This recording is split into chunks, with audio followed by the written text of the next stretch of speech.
aliados e aliadas, esse vídeo vai falar um pouco sobre o documentário Amarelo, que foi realizado pelo Emicida, e eu vou dar um pouquinho da minha opinião e falar pra vocês o que eu tô achando desse documentário que tá dando o que falar.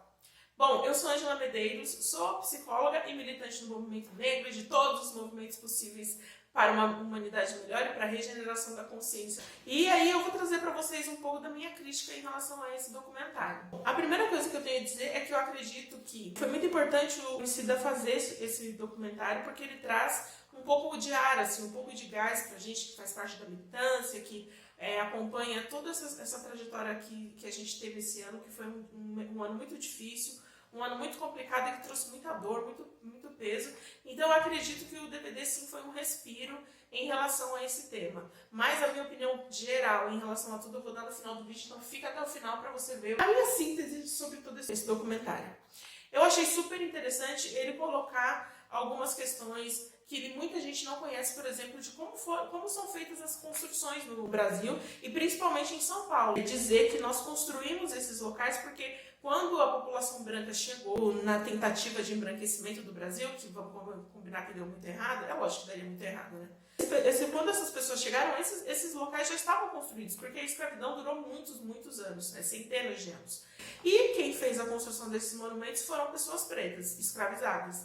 Então é importante colocar que o Emicida faz essa ligação, faz essa discussão dentro do documentário, trazem esse ponto de vista e eu acho interessante vocês para poder entender mais até sobre essa história de São Paulo, né, da Constituição de São Paulo, a partir de um olhar da música e do rap e das referências de música negra. Por que ele resolveu fazer no Teatro Municipal? Eu acho importante assim, a gente ocupar esses espaços. Esses espaços são nossos. Se nós construímos, nós também temos o direito de usufruir. E esse direito nos foi negado por muito tempo. E eu acho que essa crítica foi colocada de maneira bem inteligente. Ele pontuou isso durante o DVD e falou: eu estou fazendo aqui porque esse espaço sempre nos foi negado e fomos nós que construímos, então eu quis trazer o rap para esse espaço, que é um espaço que é tão utilizado no meio de São Paulo, né? Que você vê a discrepância, assim, do local que é o Teatro Municipal e as pessoas que circulam aquele local. E você vê assim toda essa violência, a violência visual também, de ver que tem pessoas ali passando por situações de rua que são situações horríveis e ao mesmo tempo um local que é totalmente elitista. Outro ponto que foi muito discutido foi a falta de referência de alguns nomes importantes da luta negra no Brasil. Eu acho que quando a gente faz um DVD, no caso, por exemplo, quando ele faz esse DVD, realmente assim, ele fez um recorte histórico e ele traçou a partir das referências que ele tem, que ele como músico, como rapper, né, ele traçou a sua visão a partir desse ponto de vista. Eu acredito que quando a gente constrói uma leitura de qualquer espaço-tempo, né, a gente sempre vai acabar apontando mais para alguns pontos e outros vão ficar de fora. Então eu acredito que nesse ponto ele acertou, sim, de colocar o que ele fez, ele constituiu toda a história a partir de referências pretas. Eu achei isso muito interessante. E eu acredito que sim, ele poderia ter colocado mais? Poderia, mas é aquilo, a gente faz um recorte histórico e ele trouxe esse recorte a partir da leitura de pessoas que eram importantes na música, mas ao mesmo tempo também ele traz referências à luta histórica, por exemplo, ao surgimento do MNU, que foi ali na frente do Teatro Municipal, que também foi uma demonstração de resistência, então acho que está super dentro. Nesse sentido, eu acho que ele foi muito bacana mesmo e conseguiu contemplar os pontos que a gente acha importante, um desses pontos. Outra questão também que foi muito focada foi que ele focou muito em si, que estrelismo, não sei o que, o cara fica focando só na história dele, como ele constituiu. Ele é um cantor, ele é um rapper, o documentário fala sobre a vivência dele, então eu acho que ele fez, né, ele fez uma leitura do espaço que ele convive e ele estava falando sobre ele também. Eu acho que faz parte do processo constitutivo. Ele não é um historiador, ele não é um filósofo, enfim, ele estava ali, um sociólogo, ele estava ali traçando a partir da visão dele, do ponto de vista dele em relação às questões que ele apontou. Eu acredito que não existe essa discussão de ele fez isso e focou muito nele.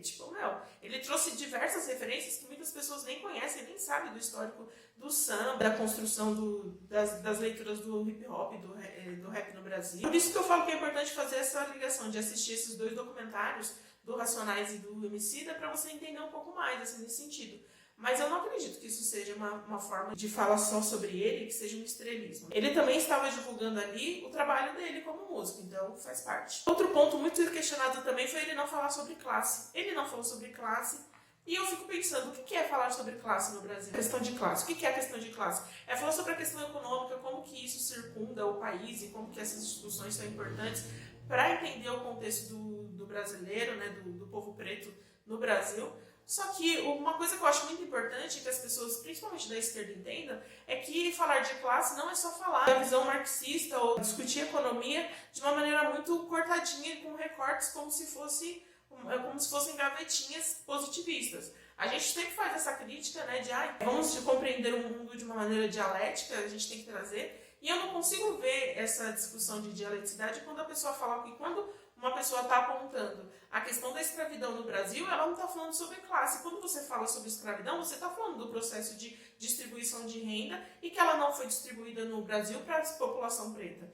Então, assim, esse formato sempre de pensar a discussão de classe envolvida com a forma de pensar branca e econômica e dividida em caixinhas, para mim diz muito sobre o colonialismo também das discussões da esquerda. A gente quer muito ter uma referência na Rússia, em 17, no marxismo, e a gente esquece que o povo preto e principalmente o Quilombo dos Palmares é uma das maiores referências de organização preta e que no Brasil a revolução não vai ser russa e ela vai ter que ser quilombola. É muito importante que a esquerda entenda isso. Nós somos aqui uma população preta que temos o atravessamento da cultura preta que sempre foi coletiva. Então, se você quer discutir questão de classe no Brasil, você tem que discutir escravidão, que vai trazer totalmente a estrutura classista que vai discutir sobre a divisão de bens. Então, classe está super dentro desse debate, só que não da forma branca de se ver, no caso branca que eu falei, europeia.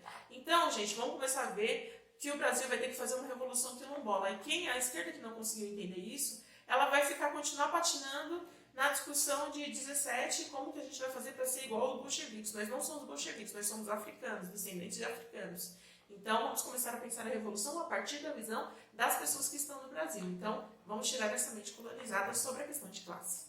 Outro ponto que é bem polêmico é sobre a questão do Simonal. Realmente, o Simonal ele foi um cara bem polêmico, porque uma das discussões principais é que ele foi um dos delatores de pessoas durante o período da ditadura. E o Emicida coloca muitas informações ali sobre o Simonal e fala sobre ele, traz um pouco sobre essa negligência em relação ao produto do Simonal, que era o seu trabalho musical. Esse tema eu acho bem delicado e bem complicado, porque são muitas falas diferentes, eu pesquisei bastante, e a gente consegue ver que a postura do Simonal, ela foi uma postura controversa, e realmente o trabalho dele, claro, a música dele foi um exemplo muito grande, assim, uma referência, mas a gente tem que colocar isso e começar a discutir mais detalhadamente o papel das pessoas pretas na época da ditadura militar. É claro que a grande maioria fazia parte de movimentos, também estava sendo massacrada pela ditadura, mas também não se discute, isso é uma coisa que é importante também, que ele não discute, por exemplo, o Roberto Carlos e outros artistas, e as pessoas não falam sobre isso, né? Lógico que a esquerda não discute o Roberto Carlos, porque ele nunca foi assim, né,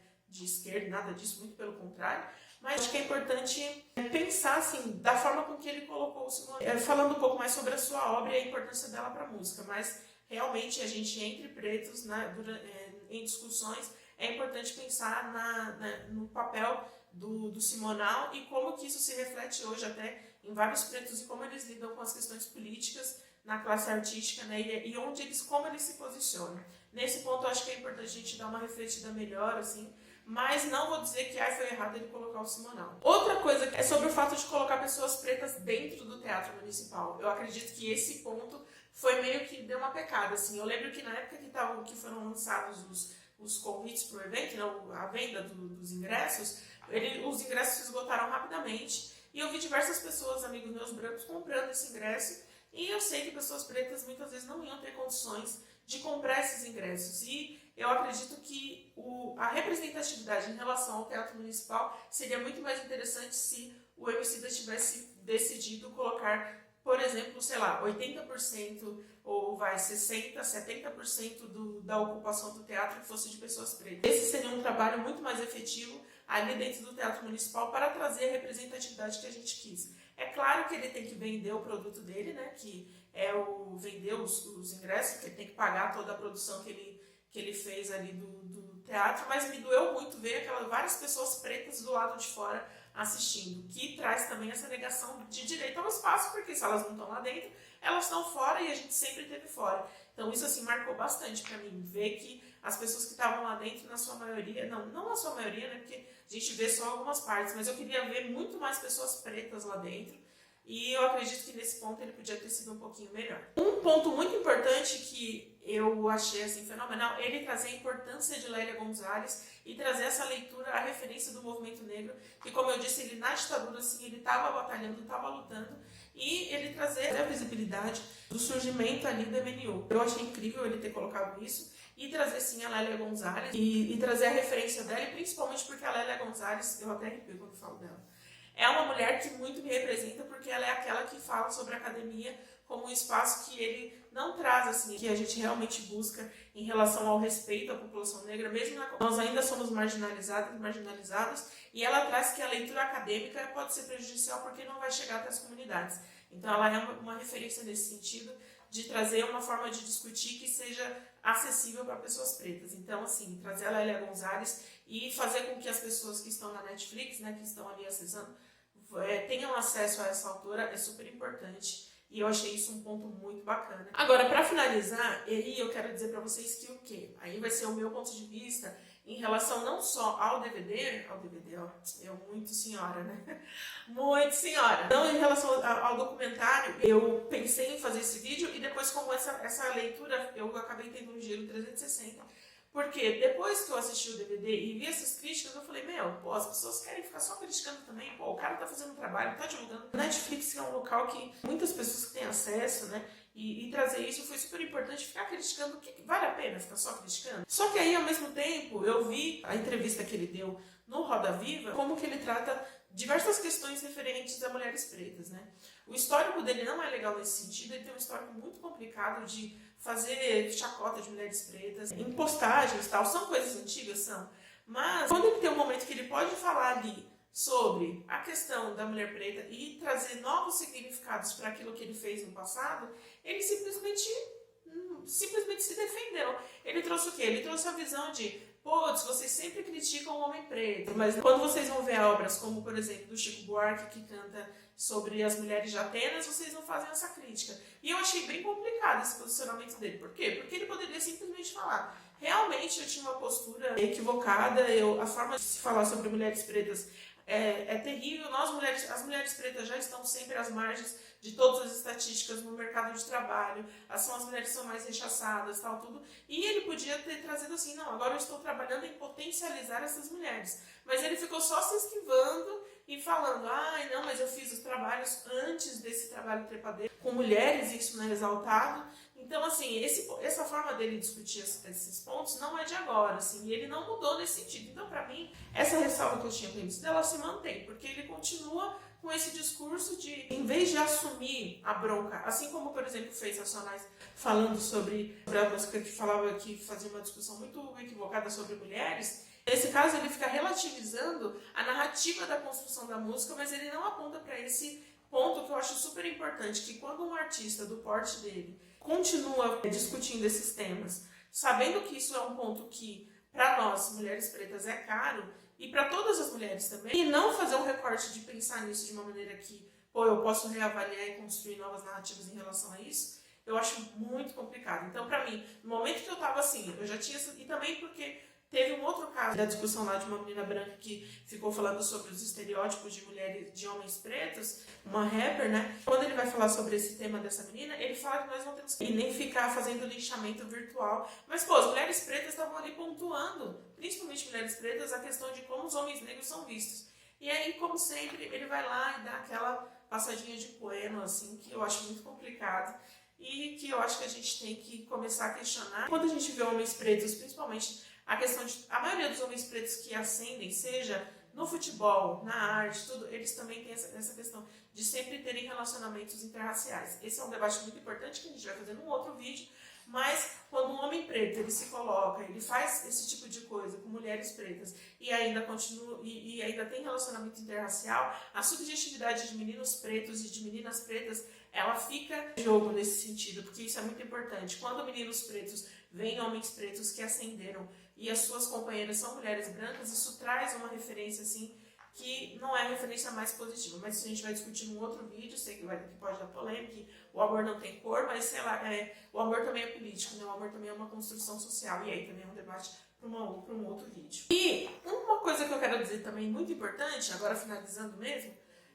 vamos falar sobre, sempre quando você tiver dúvida em relação a um artista que está gerando alguma polêmica, pergunte a pessoas pretas retintas. Eu não estou querendo aqui fazer uma divisão de que pessoas pretas com menos melanina são piores, muito pelo contrário, eu acho esse debate muito complicado, que também pode ser uma outra discussão, que está tudo aqui só começando, mas eu acredito, por exemplo, se eu quero saber, por exemplo, sobre uma questão de uma deficiência, e como isso vai afetar, eu acho que a minha referência tem que ser a pessoa que mais vai sofrer com aquele tipo de ação que está sendo colocada como uma ação que não é positiva. Então, sempre eu vou perguntar para uma pessoa, por exemplo, para um cadeirante, se aquela rampa foi feita da maneira correta. Eu não vou perguntar para uma pessoa que tem uma mobilidade reduzida de uma outra forma, ela pode trazer, mas ela pode dizer, não, para mim tá ok. Isso não é nem intencional, mas ela pode dizer isso porque ela está dentro da visão dela, mas eu vou perguntar para um cadeirante se aquele espaço, aquela forma de utilização está sendo positiva. Então, na dúvida, sempre pergunte a uma preta retinta o que ela acha, por exemplo, sobre a questão da forma de lidar com a questão das mulheres em relação ao cara preto e tal, tudo. Não vai esperar perguntar para uma feminista branca o que ela acha do Emicida, porque também eu vejo muito isso, assim, eu conheço várias feministas brancas, elas sempre, o Emicida é maravilhoso e tal. Não que ele não tenha a sua importância, porque isso que ele faz traz visibilidade para muito da discussão preta, e é isso que a gente espera de pessoas pretas que conseguem alcançar esse campo de visibilidade, só que tem algumas ressalvas que têm que ser feitas, então esses pontos têm que ser discutidos por aquelas pessoas que sofrem mais ainda daquela opressão. Então é isso, esse é o meu vídeo, essa é a minha contribuição, eu espero que vocês entendam, que vocês tenham gostado, e eu espero que vocês assistam os próximos vídeos que eu vou fazer nesse canal. Fiquem sempre ligados, porque eu vou estar sempre presente aqui. E preparem-se, porque na sexta-feira vai ter uma live ao vivo, porque a minha dinâmica de vídeos vai ser: faço vídeos durante a semana e no domingo, às 9 da noite, eu entro ao vivo para discutir com vocês o que vocês acharam sobre esse vídeo. Então, vou esperar vocês no domingo, às 9 da noite, aqui no meu canal, para discutir os temas que foram discutidos na semana e nos vídeos que passaram. Eu espero que vocês curtam esse vídeo, compartilhem com as pessoas que estão debatendo esse documentário que é maravilhoso, né? Que, claro, não deixo de dizer que ele é maravilhoso. E vocês estejam aqui comigo, se inscrevam no canal para receber as notificações, ativando o sininho. Um beijo, muito obrigada, tá só começando e é nóis!